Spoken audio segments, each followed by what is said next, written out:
Hello, everybody. Welcome back to the Mossig podcast. Today we have our second episode of our first season, and we are going to continue talking about the editorial world. And in today's episode, we are going to shine a spotlight on the editorial flow, how projects move from conception to completion, and the key players involved in this process. And joining us today, I have a very special guest, a very good professional, and also my friend, Marjorie Robles. How are you, Marjorie? I'm great, Marcus. Thanks for having me here. So I Oh, hope I can share some good information and some good feedback for you guys on the editorial process. thank you very much for being here. Thank you very much for accepting my invitation. So let's jump right in, all right? Okay. So, Marjorie, tell us a little bit about yourself, what you do today, and how you got to where you are now. All right. Okay. So today I am the director for content development at Pearson. So I'm responsible for the adult portfolio, for test preparation, custom pub, and also for franchises. So it's a quite large portfolio, which I'm very proud to be leading that team. And I've been working with Pearson for the past 13 years, and it's been a long journey. But if I have to start from the beginning, I started as a teacher. So this is where we met long time ago. Yeah. So I used to teach in PLS, so private language schools, and also at regular schools. So that experience led me into the publishing world. First, as a academic representative, and then I had the opportunity to work at Pearson to develop some products as well. So some ideas and inspirational moments to become an author and so. And this is what brought me here actually 13 years ago. So I developed a kindergarten digital product that I presented here. At the time, I developed with a very dear friend, Veronica Teodorov, and we presented to Pearson, and the product was developed, and I got the job offer where I started as a marketing a person, so product marketing. So I was doing the bridge of information between the global projects, and the global communication between Pearson UK and Pearson Brazil at the time, giving some support to our fantastic sales team and academic team the best way I could. And then after working in that position for some years, I got the opportunity to move on to the editorial process, and I started working with the development of the ELT courseware for local developments here in the region in Brazil. And then with the acquisition of the Multi Group, that one of our brands for franchise is a very well-known PLS called Wizard, and then I also got the opportunity to lead that local development. After some years, I moved on to Latam, so the Latam local production. And now for the past 2 years, I was talking to a colleague this morning that now in April, it's been 2 years that I have joined the global team, and I'm responsible for the adult portfolio for titles that I'm sure that the ones that are in the ELT world for a little bit will be familiar with titles like Top Notch and I don't know what else. Well, a long English, time ago, I oh no, used, yeah, not for adults, yes.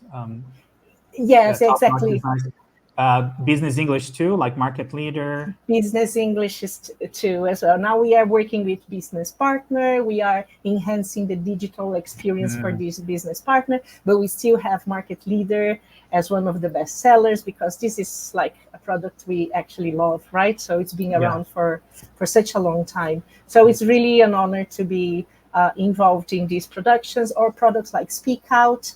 We are launching the third edition now, so it's been quite a journey. And I think it's what I can share with everyone is that long time ago, when I used to be a teacher in the classroom teaching, learners how to introduce themselves and very basic stuff, I could never have guessed that I would be here today. So this is why I'm so passionate about what I do, because we know a lot when we are in a classroom and And we are Marjorie, doing our magic.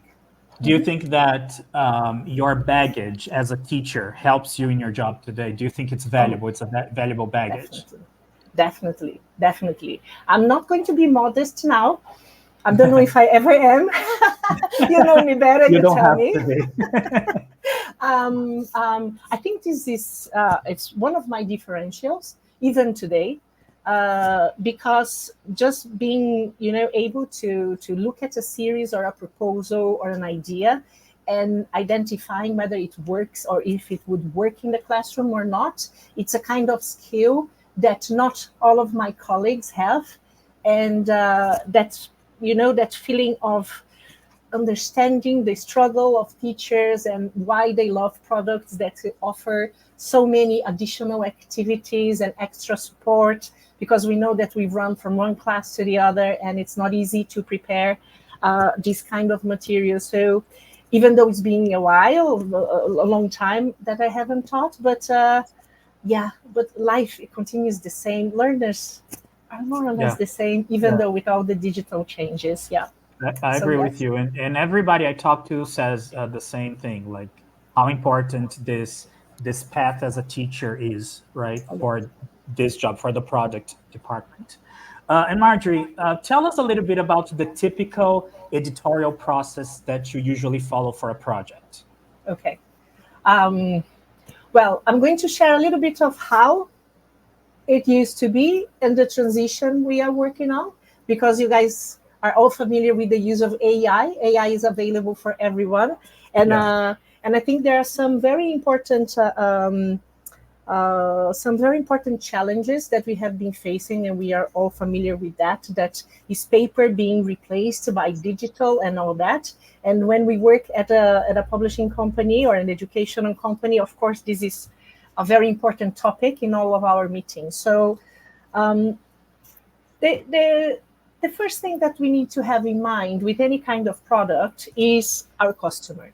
So, and also bringing the experience of the agile processes into our developments. We know that even though I have a great experience, my colleagues know about content and about products. It's not really our feeling or what we know that is going to decide whether a product is going to be launched or not, developed or not. It's really talking to the end user, to the learners, visiting schools, testing, piloting, prototyping. So this is something that we use a lot. So sometimes we test 5 different types of products, like a sample units, like not of course the whole project, but we develop different ways of working with the same content and we test it, and based on the customer's feedback, on the learner's feedback, this is what is driving our decision internally. So the first thing, know your target audience. So whether they're kids, adults, teenagers, understand the trends, what are the expectations, and always have an eye looking to the future, because if you start today, be aware that the product is only going to be ready in months or maybe in years. So you need to be very you need to pay attention to that. Otherwise, when you launch something, it's already outdated. So Yeah. eyes on your on your audience, understand what they need, what are the needs. And this is very interesting. That's why it's important to prototype, Marcus, because sometimes they say or they think they want something, but it's not actually what they do want.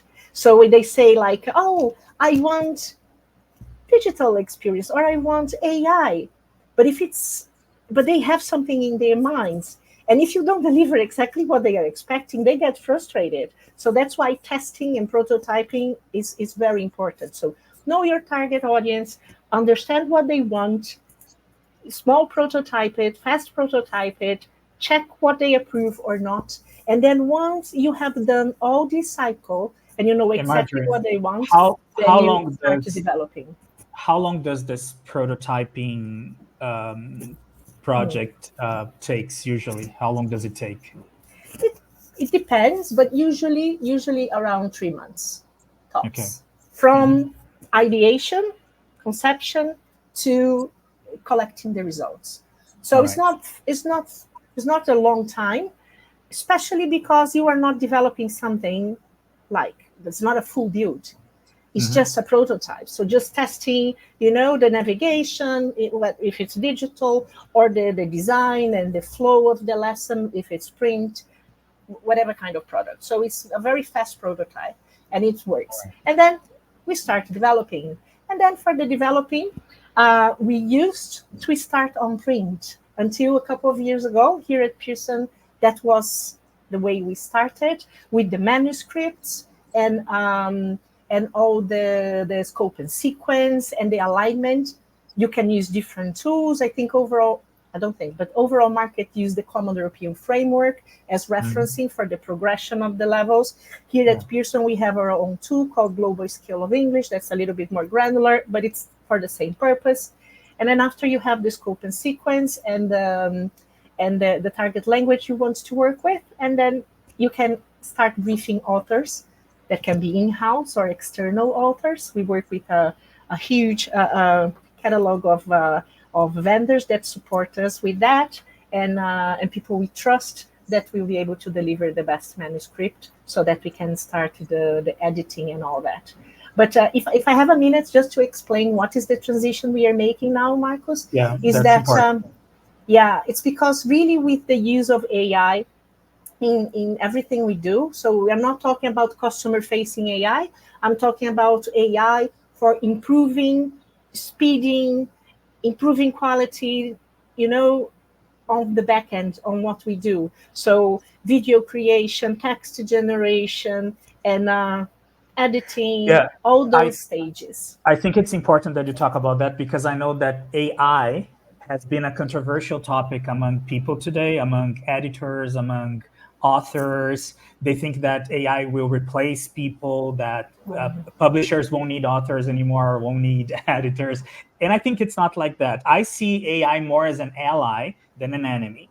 So that's why I think it's important that you talk about it. Of course, I totally agree with you. And actually, we tested it. So I can just confirm what you're saying. We did work with AI. Of course, that we are very cautious about it, and we have all our legal team working with us, making sure that all our choices are supported by everything that is required by law. So it has been like the past year, we had a specific team focusing on the use of AI and how far we could go or not. So for example, one of the decisions is that we are not getting our intellectual property content and placing it into AI because we own the intellectual property. Our authors have written that, so we cannot display that content for everyone available, through ChatGPT or any other AI tool. So we are very cautious about that. However, we do use those tools to help us speed our processes. So for example, formatting, sometimes for the first proof reading or things like that. So it helps us speed the process. So instead of taking like maybe 2 years to develop a certain component, we reduce that to 1. So of course, these are not real numbers. They are just ideas that I'm sharing with you, but it's just to speed the process and of course, making it more affordable for the companies. However, in order to continue working with our content protected and having the intellectual property protected, we need the Pearson team working on it, and we need our authors working on it so that we can ensure that whatever we launch is owned by Pearson or owned by our authors, because we are selling that content, right? So we cannot just copy and paste anything that we get from AI and paste it and sell it, because that would not be fair to the market. Then people would have the assumption that anyone could just write a course in 5 minutes. But we know that teaching someone a language, it's a very detailed process that takes experts to know from beginning to end the best way to make learners succeed. So we are very cautious about that, but we definitely need to bring AI to our sites, and we are going to benefit from it in order to make our processes faster and more affordable. So I think this is the key element. And as the outcome of our tests that we did internally, it was very clear that we needed the content team working on it, editing it, no matter how good we prompt the AI tool. Yeah, and I think AI is still under development, so it's not perfect, right? So it's not flawless. So I think it's getting better and better. People are it's evolving, right? So, but I think it's like you said, it can speed up the process, right? It can. I think that we need to be aware that we need to learn how to prompt. That would be my first recommendation to everyone. Because we need to know what to ask. The information is available for everyone, but only the ones that study and learn how to do it will be able to ask the right questions to get the best results out of it. And still, you need to get your hands on it and make your tweaks and make your editing so you can call it your own. So it's an entire process, but definitely we need to embrace AI. I think for every career nowadays, there is no way to say no, because I don't think this is something that's going to go away. That's what I say to people. AI is here to stay. Get used to it, learn how to use it, make it more, because sometimes the question is it ethical, right? Make it ethical. We can make it ethical, right? So that's the point, right? That's it. We have to learn how to use it, and what you said is right. I think we have to learn how to prompt it correctly to get the right answers, right? Perfect. No, that's it. Nice. And it is from our side. That's why we worked very closely with our legal team. So we had to find the middle ground. So how far can I go, so that I can call it our own content? Yeah. Exactly. So this is the approach we are taking, but definitely it's fantastic. When you start working with that, it improves a lot. And it's not just text, it's also images, where you still need the designer, because you don't get exactly what you want. The images, they are never the same, so you need a designer to make all the adjustments that are necessary for videos, for audio as well. So text to speech is evolving a lot. So we can definitely benefit from it. Yeah, I agree.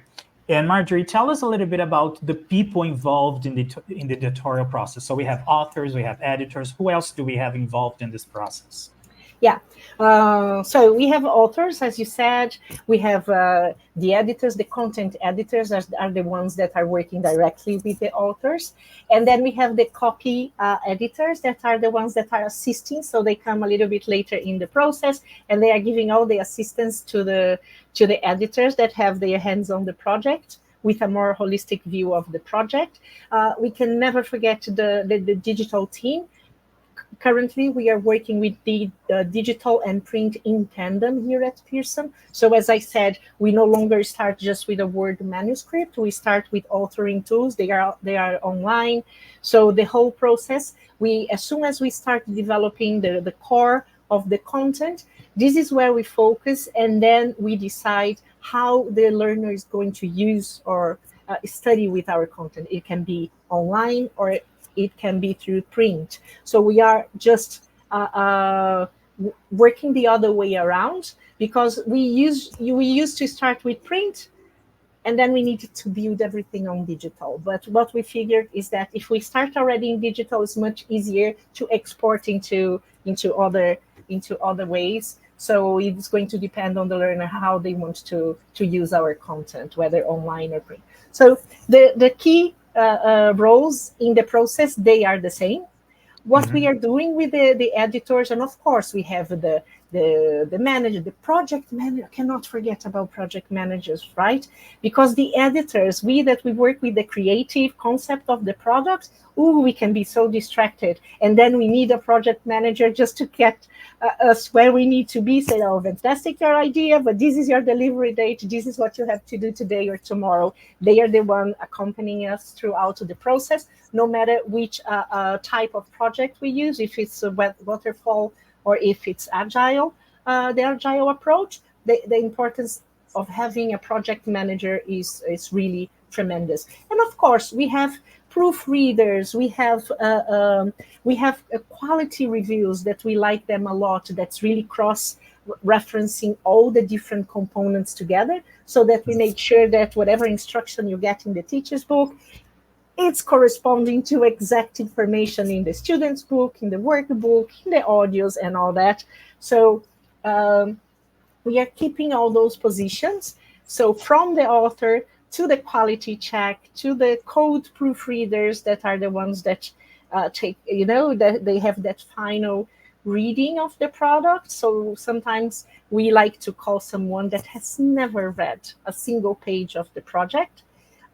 So when we are closing the PDFs or the digital experience, fresh eyes, exactly, because after some time reading the same page, you cannot see the issues anymore. If there is a typo there, you cannot see it.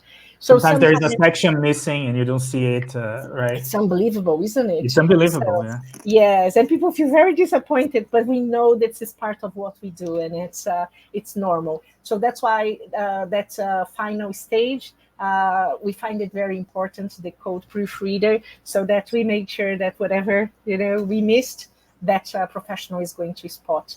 And but I guess that would be it. And then we have the designers, of course. We can never forget the designers. The designers, they work for print and for digital, so they are the ones that they fight with us, because at least me, I like to have books with lots of colors, lots of icons, symbols, and all that. And my designers go like, no, you needed to have it clean so that students have space to write and they have space so it doesn't look so heavy or busy. And it's a personal style, so that's why it's such a lovely work. And I think it's lovely. It's kind of magical to me, because it's like from the manuscript, you see it in print or you see it online. It's just magical, because you see those words, from Word, or from you're using other tools now too. So when you see it ready, it's magical. It's like, oh my gosh, this thing here that I wrote became this, right? Exactly. It's just comes amazing. To life. It does. Comes it does to life. come It's to amazing. Life. Yeah. And Marjorie, when you think about the whole editorial process, what are the challenges that you usually have to face? The common challenges? Okay, that's a good question. Usually the challenge is, I would say the main challenge for the editors is that, as I said, whenever you read a page, if you read it today and you find it looks perfect, if you read it again the next day, you're going to want to change. Yeah, exactly. So I think from that point of view, I think the calendar is always a challenge, because if you had the time, you would go on and backwards a lot of time, because imagine you are responsible for a project for months in a row. So of course you change your mind throughout the project, and you need to stick to it. So that's why the planning in the beginning, I find it to be the most important part of the whole development. This is the moment where you have to make all your choices, your changes, whatever you have to do. That's the moment you need to focus. That's why the more people involved, the better, so that you make sure you have lots of different opinions, so you have more foundation to make your own decision. And after that, forget about it and go straight, follow the project. So, because you need to make the calendar your friend and not your enemy. So, because that implies, quality issues if you don't learn to let some of those things go. So, for me, I think this is a very important part. The other one is to be aware that if there is anything to go wrong in a project, be aware that it will go wrong. So make sure that you have space in your calendar to absorb some of the problems you're going to have, because sometimes you have issues with someone in the team that needs to go on a break. People have lives, and sometimes you need a break. Like we say to teachers when we train teachers, it's like anticipate problems, right? That's it, Marcus. That's it. That's amazing point. You need to anticipate because problems happen. And I'm going to share a very interesting story. There was I think you all know that in Wizard we work with the Wiz pen, is the talking pen, right? Yeah, For yeah. every single book. One day we can talk about it. It's like insane process, amazing, but it's an insane process. And what we didn't expect, we usually did that process in one time of the year, and that was fine. We knew exactly what was the leading time to deliver that anyway. But that specific year, we decided to change. Oh, instead of do it like in August, let's do it in November. We didn't consider, because where we have it done, we work with a vendor in China to do that, and we forgot to look at their calendar, their holiday festivities calendar. And it was this the week we chose was exactly that, the end of year that they have. I think it takes place in November, I think. Oh my Oh, God. So it was like 10 days that we didn't nobody expect, working. and nobody was working there. Nothing to do, because I mean it was our bad. So yeah, anticipating problems is it's very important, and saving time. Final one, saving time whenever you're working with digital, that we know is very present in everything we do. Understand that digital is not perfect either. So you validate projects and content and the learning experience in different stages of the digital environment. So you have a test environment, you have a stage environment, and then it goes to production. So now that we're very familiar with digital, I recommend consider validations, or at least some, pinpoint some activities in every stage, because sometimes when we publish a content from the stage environment to the final production environment, you're going to find some surprises. Yeah. So it's easier because it's easier to fix. However, you need to consider that as well. Great. And one last question, Marjorie. What would you say? What advice would you give someone who, like us, like started as teachers and want to become editors or authors, want to start in this product world? What advice would you give this person? Mm. Okay, so my first advice, that I think it's very natural, is start enriching your lessons, because I think this is the best way to really understand the courseware you are working with. So take your time to read in details the teacher's guide or the teacher's book, because this is something that I know that's not always that we take the time to do that, Yeah. because this is going to help you broaden your ideas and understanding what kind of instructions we use, and then start replacing some of these instructions by your own. And then you're going to actually see if you like doing that, because it takes time, it takes creativity, it takes understanding your student, because different activities work better with one class than the other. So I think this is the first approach, so you understand, okay, this is something for me. In case this is something for you, honestly, I think there are always opportunities to start, understanding who are the players in the market that are working with development. They always like to have teachers as testers for feedback, for interviews. This is the first way to approach the publishers as a teacher, and giving your opinion or your feedback on the product, sending emails, because we do read them. And Yeah. when we have an opportunity, the big publishers, they always have them online. So be friends with everyone you can on LinkedIn.